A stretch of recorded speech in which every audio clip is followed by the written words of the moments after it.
طبعا مع الأحداث اللي بتحصل في إيران، ومن الناحية التانية الأحداث اللي بتحصل في لبنان، ربنا يعديه على خير.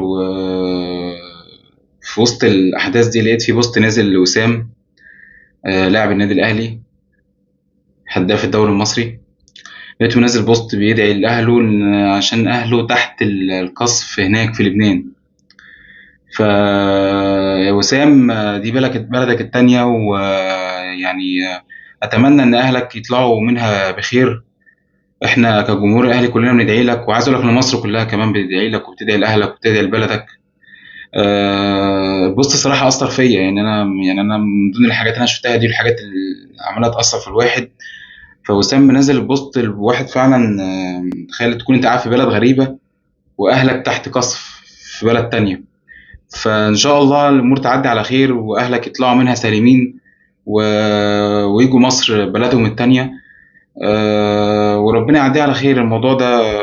ما نعرفش طوابعه ايه، هيروح لفين وهينتهي امتى. الموضوع عمال يزيد من اليوم للتاني، والجيل بتاعنا شاف كتير قوي. الجيل بتاعنا ده يعني ناقص، حتى كنت لسه بتكلم مع صاحبي، احنا ناقص نشوف التنين مجنح ماشي في الشارع يعني. فوسام، ربنا يعينك وربنا يصبرك، وان شاء الله اهلك هيقوموا منها سالمين ان شاء الله.